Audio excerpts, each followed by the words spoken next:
Cuphead has been one of the most intriguing games to come out in recent years, using a 1930s art style with a run and gun style gameplay, intense and difficult boss fights that can beat you down senseless. So, let's look at the history, story, and gameplay of Cuphead to figure out how Cuphead mastered difficulty. Firstly, the history. This game was the foundation for Studio MDHR, with the founders Chad and Jared Moldenhauer.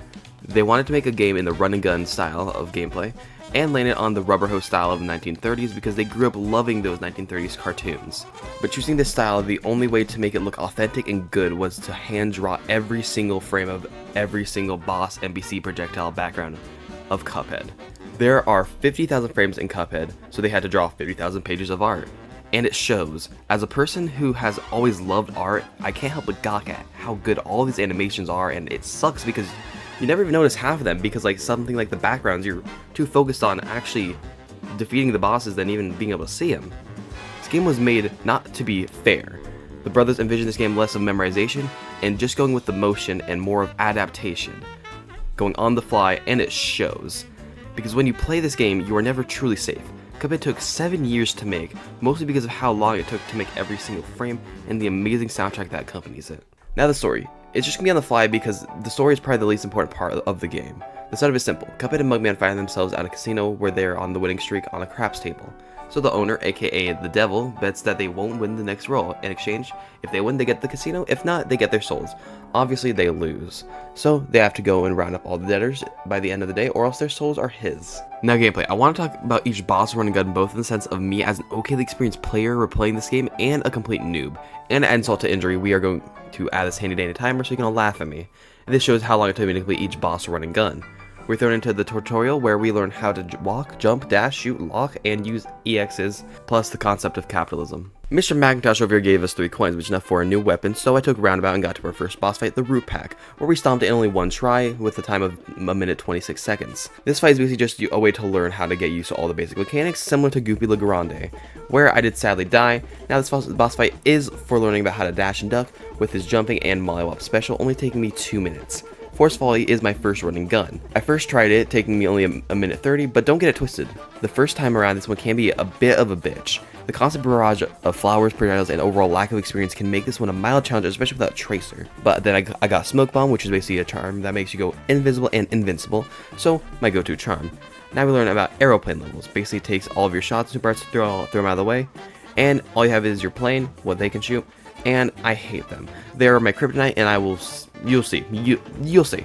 The first of these fights is Hildeberg, and finally gave me a challenge. When I played Cuphead for the first time in ye olden days, I could always tell this one's definitely more difficult, but at the same time fair, taking me a while to get, but I never struggled too hard in only one area. More didn't know how to juggle everything just right just yet because of my lack of experience.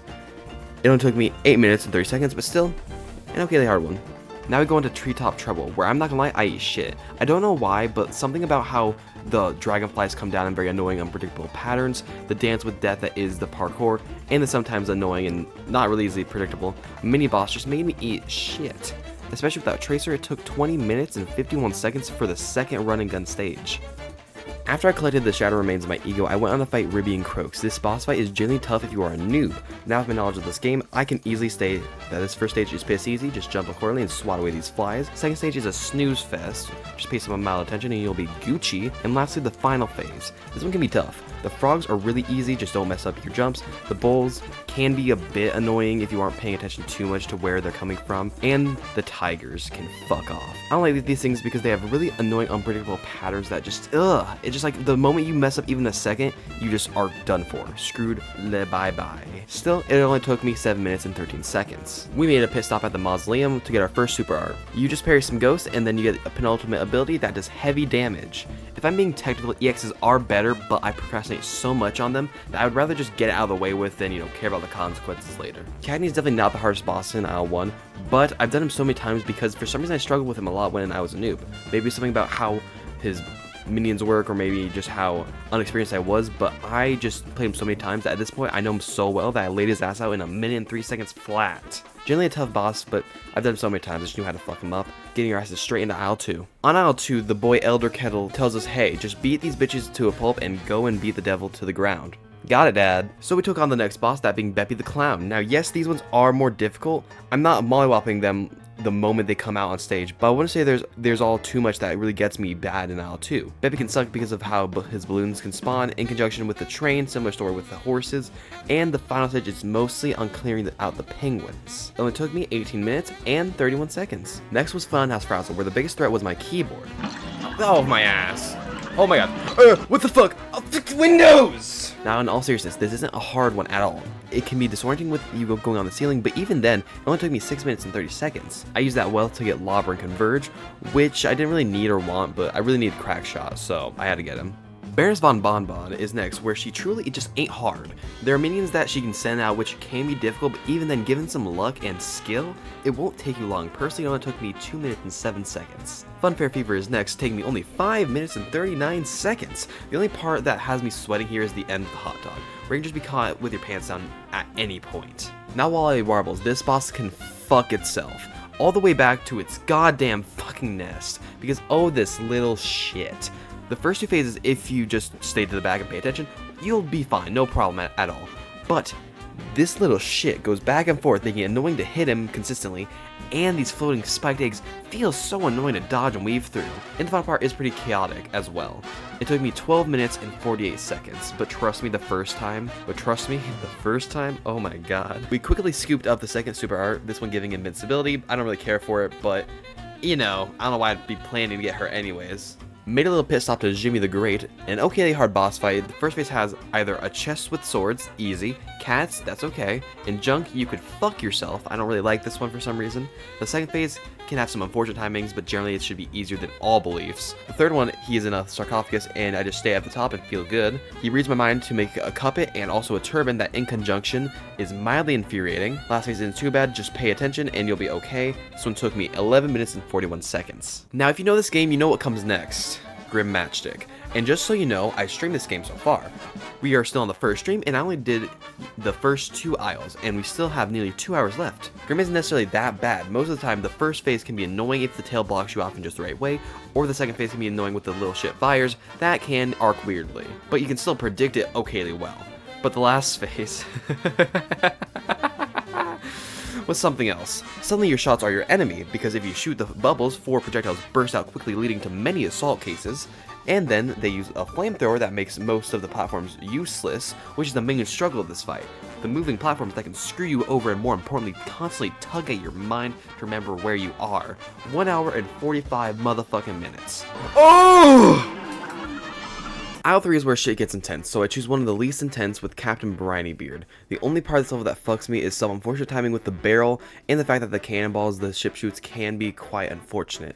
Still blast this one out in only 8 minutes and 10 seconds. Perilous Piers is quite perilous, only for the end. Yes, the beginning parts can be quite annoying because of these flying fish that have no chill, but the whole section with you riding the octopus thingy can really screw you over, because the whole mechanic with parrying the octopus, while you have to avoid the flying strip and the bubbles, can really confuse the fuck out of me. 20 minutes and 44 seconds. Got the final super art that I can't even remember what it does. Venom is not hard by any stretch of the imagination, but the second phase can be annoying, especially when you forget how to actually go down. Oh, how do I go down? I forgot. Which button? What fucking button? Still an easy fight that takes only 8 minutes and 54 seconds. Calamaria to me is much harder than the ones that we faced so far. Not only is it an airplane level, but it is also an annoying one at that. The first stage has her barraging you with 2 random movesets.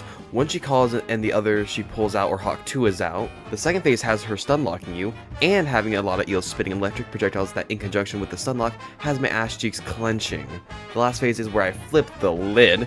Not only can she still stun lock you, she has annoying barriers, bubbles, and closed walls that can easily just rail you when stun locked. This one took me 42 minutes and 18 seconds. Sally's a fun fight, but not a hard fight. It only took me 3 minutes and 7 seconds. A lot happens that can catch you off guard, but 9 times out of 10, it doesn't really happen.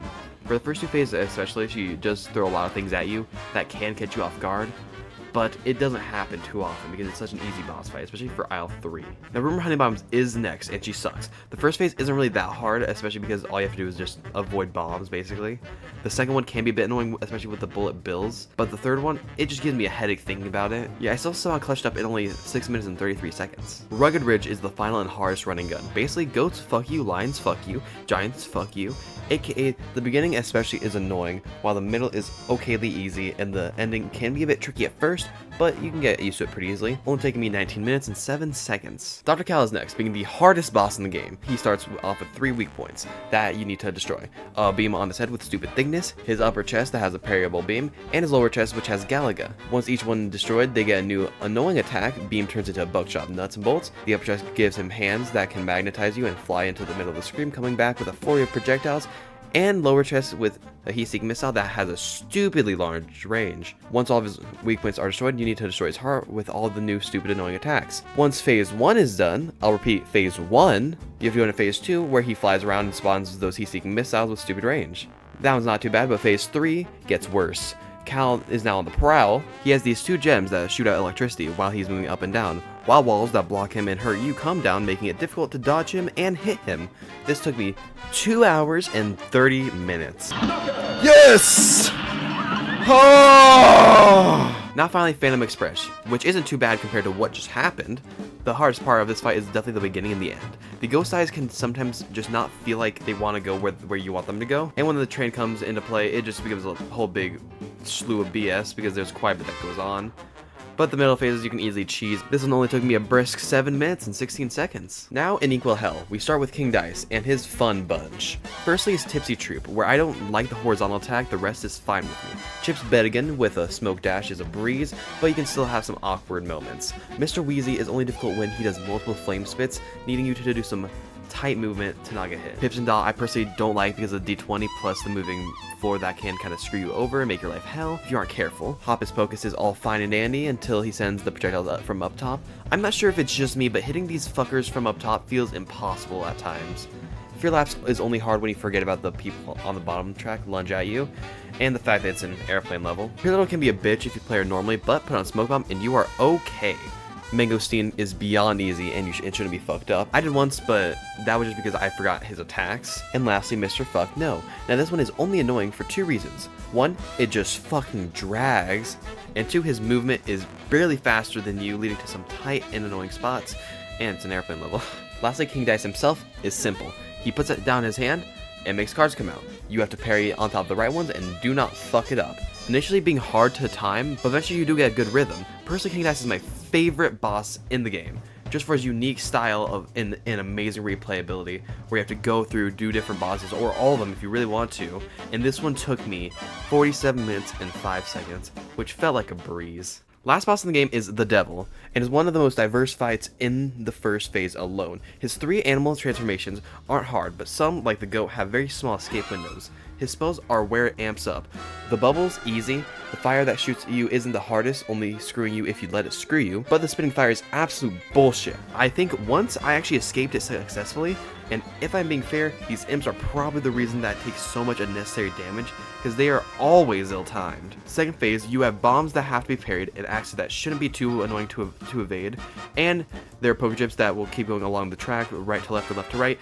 Them shit is easy. Third phase is only as annoying as you let it be, choosing to give you the option of whether to kill the enemies or not, making it easy as long as you can keep up. Last phase is him crying and some tight jumps, but it's so short it doesn't affect you that much. But I still struggle because the first phase especially left me with little HP to actually spare for the later phases. The Devil took me 1 hour and 37 minutes and 27 seconds. Now everyone is free, and you'll live happily ever after until the DLC on June 30th, 2022. The premise is simple. You go to a new island/isle where you find a ghostly Miss Chalice, you eat a cookie, and she becomes a real girl. That was all because of Chef Saltbaker, who's the best baker around, and if you get all these ingredients from Mike Tysoning some people, he can make you a wonder tart that can make her real forever. Now you have Miss Chalice, who can double jump, has an invincible slide, and dashing is also parrying. The super arts are also different with her, and her airplane shots are different as well, but I don't personally like them. Our first boss is Glumstone the Giant, who, like all these bosses, love to make you think, holy shit. The first phase, he can do 3 different moves, all while the platforms are moving. Being getting destroyed and being assaulted by gnomes. The second phase has 2 puppet hands that chuck a ball while these gnomes are training to be Olympic divers. And the final phase, you battle his stomach acid and the food he's giving to the skeleton horses. 20 minutes and 23 seconds. Mortimer Freeze only sucks for a second phase. The first one is piss easy, just pay attention to him and his moves, and the last one only has a couple of annoying parts, but it feels like the last phase is over in like an instant. The middle one has weirdly telegraphed moves for moving, ice cubes within ice cubes, and an enemy's constantly giving you back shots. This one took me 13 minutes and 14 seconds. We went to do some of the King's challenges for some coinage, breezing through the Pawns Knights. Now the Howling Aces are a tricky one. A lot happens during the first 2 phases, but isn't necessarily that bad. It's the last phase, especially when it twirls the camera around, that can be disorienting as fuck, only taking me 11 minutes and 47 seconds. We finished the Bishop before going onto my least favorite boss in the DLC, Esther Winchester, which can suck my dick. The first phase I can handle. They bombard you with dynamite flying horses that go Hakatua, and Esther herself shoots ink that comes back and pulls a cactus on screen, blocking it temporarily. Second phase is a bit annoying because of the randomness of the junk that she pulls in, and the saves are kind of weird how they lob at you and home on you kind of bit. Third phase sucks because you can't realistically know where the beans are coming from, and more importantly, it's a weird one to adapt to with how the stakes fly around. What I can adapt to is the motherfucking fourth phase, with this going on.